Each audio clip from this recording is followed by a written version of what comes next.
Hell hath no fury like a woman scorned. A narcissist will always feel like they are the victim and being constantly attacked. Meghan Markle is a classic narcissist, and she has an obsessive need for control, controlling the narrative and the people around her like a bunch of sock puppets. Meghan Markle's narcissistic need for control is ultimately going to lead to her downfall, but will she take the royal family with her? In my opinion, Meghan Markle can become a very dangerous and spiteful woman if provoked and backed into a corner. She has made numerous thinly veiled threats in interviews in the past. Is this a warning or foreshadowing of things to come? And will Meghan make good on her threats and use it to exact revenge on the royals and people she feels have done her wrong? You guys, we have a lot of juicy royal daily tea to get through today, so you know what to do. Sit back and relax, grab yourself a beverage, and let's get into the royal daily tea.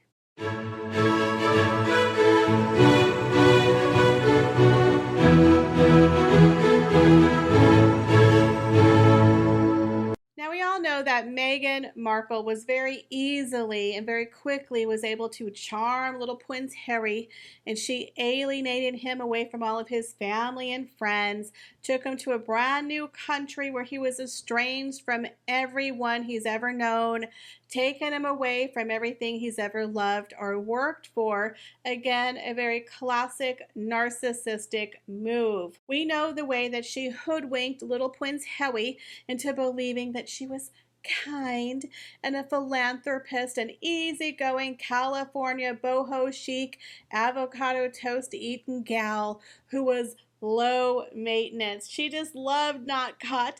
It's fine, Harry. I'll just put my little suitcase here in your tiny little cottage and your IKEA lamps, and I really adore these cheap little African friendship bracelets. I'm going to treasure them forever. You know, I'm such a nice person. I love the poor little orphans, and I want nothing more than to move with you to Africa and live in the bush. I don't need a 5-star hotel. I just need you, Harry. Now, we all know that was a bunch of bull crap, that this woman hasn't seen a 5-star hotel room that she doesn't love. We all know she never wanted to live in Africa, and those little cheap bracelets had been thrown in the trash the minute she got her hand on Mummy Diana's jewelry. We have never seen this woman wear anything but $25,000 plus in jewels. Okay, everything she sold Harry was a fake pipe dream. She never wanted to move to Africa and live in the bush and care for poor orphans. So again, she hoodwinked Harry into believing she was one kind of person, but she was really another kind of person. Now, Meghan's constant need for control started when they were dating, when she was being very controlling with his friends. None of his friends liked Meghan. They saw through her right away. And all of them thought, she's not going to last. I mean, who is this woman? Do you remember that shooting trip where she went there and 25 plus of his friends all thought she was horrible, that she didn't have a sense of humor, and they couldn't believe Harry was dating her. But the joke was on them because Meghan Markle got her hooks all into Harry. Then he married her, which is always your worst nightmare when your friend marries the demon that you literally cannot stand. Then during the wedding planning, her Cruella de Vil started peeping out where she turned into a complete bridezilla, but it got even worse after they were married when Meghan thought she was going to be Marie Antoinette and have people eat cake and off with their heads, only to find out she was actually going to have to work, that she was going to be a civil servant and a tiara, that they were not going to squash the negative stories in the press. And we all know Meghan Markle has a very obsessive need for control, especially the narrative. She thought the king was going to pick up the phone and call people and say, "Don't talk about Meghan, don't talk about Meghan, kill the story." But that wasn't going to happen. The royals do not control the press. And Meghan was astonished that they would not stop the negative stories. They told her, lump it, sister. We all have to deal with it. We've been dealing with it for 30 plus years. We all know that Prince Charles has been, crucified. Camilla has been crucified. William and Catherine crucified through the press. So they choose just to ignore it and get on with the job. But Meghan, the narcissist, she didn't want to hear that. She wanted them to shut it down. So that was the beginning of the rows with the royal family. Then she was told she couldn't keep the freebies, and then she had to follow royal protocol and stand in line behind Catherine. Now, as a narcissist, telling her no was literally the worst criminal offense that you could possibly do. So in my opinion, when Meghan became pregnant, she became a monster. Again, her narcissistic need for control was at fever pitch during her pregnancy with Archie. Now again, this led to a lot of speculation and mistrust. There was smoke and mirrors. People were not understanding what was happening. Why was Meghan going against the grain? She refused the royal doctors. Everything about Meghan Markle's pregnancy, the math wasn't mathing. Nothing was adding up. 1 and 1 was equaling 100. So that is why Harry and Meghan have been plagued with rumors of people even saying the kids don't exist or they used a surrogate, because she was in such a dire need to control something. She wanted to control access to her pregnancy, access to her doctors, and access to her children. She started using those kids as pawns before they were even born. Again, she's a narcissist, and because she couldn't control the narrative, the royal family was making her walk behind Catherine. She wasn't allowed to have freebies. She wasn't allowed to be Marie Antoinette. So she was going to control the one thing she could, and that was access to her kids. Now again, Harry and Meghan, with this whole smoke and mirrors with their kids, they only have themselves to blame that people to this day still don't think they even exist. Now, Meghan, as we all know, likes to use her kids as props, and she likes to pull them out to show her softer side. She'll share these cutesy stories of Archie and Lily, and she's like, I'm a mom. My kids are so awesome. I'm a mom. And we're just like, okay, whatever. Like, nobody really cares because there's no actual authentic connection. When Harry showed his phone at that meeting in New York City, it was like a blank screen. See, my kids are on my screen. And we're like, yeah.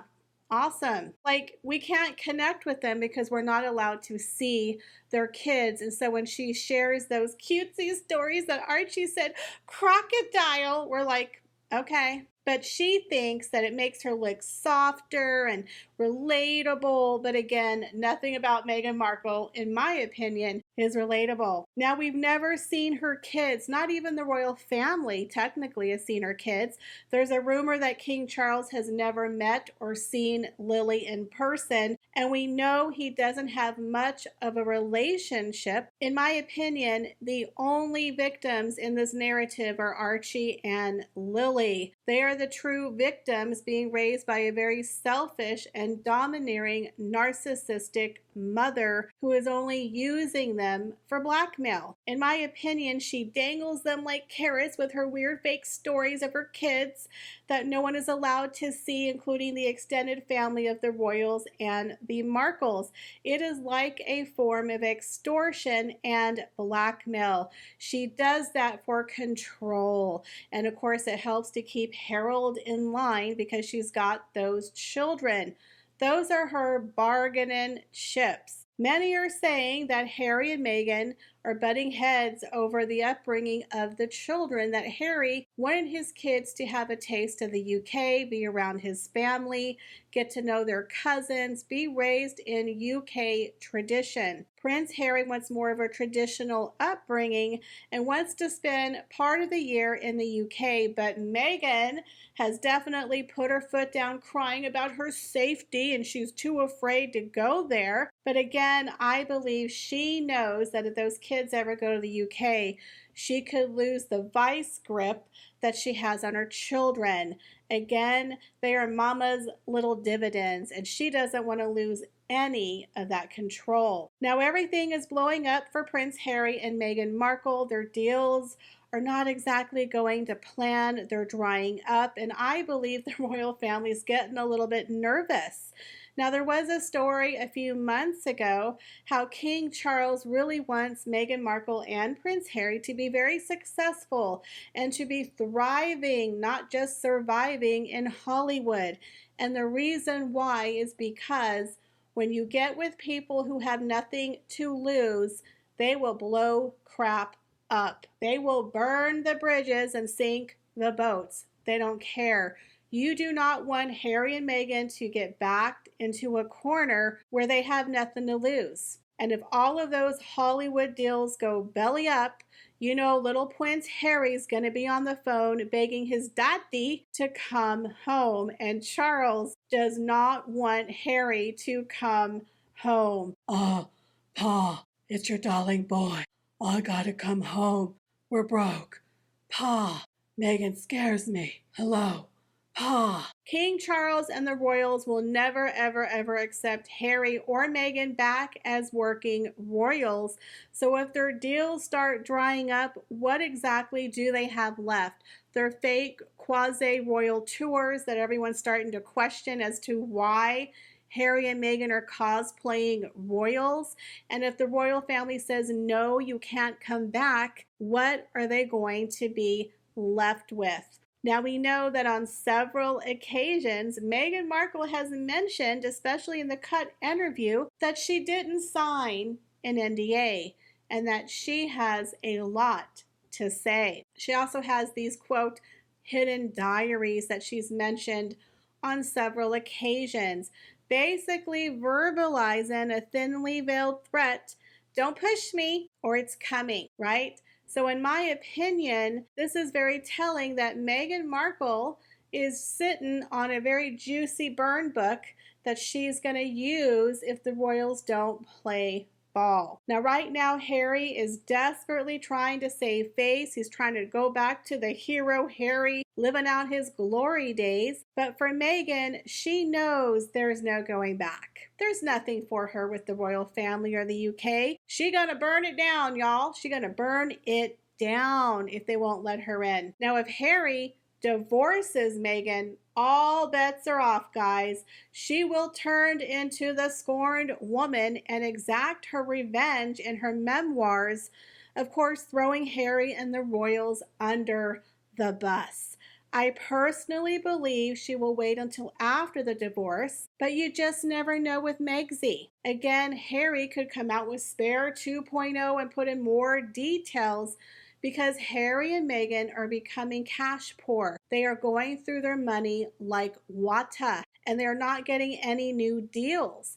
If their Netflix deal goes bust next year, and if the polo show tanks, if the cooking show tanks, if American Riviera Orchard, better known as DOA, never gets off the ground, the royal family, in my opinion, is going to get nervous because what do Meghan and Harry have left? In my opinion, this is going to happen. So do you guys believe that Meghan will release her memoirs if all of her other professional projects fail? Leave me your comments, guys, down below. As always, I appreciate each and every one of you, and I hope to see y'all in the next video. Bye, guys.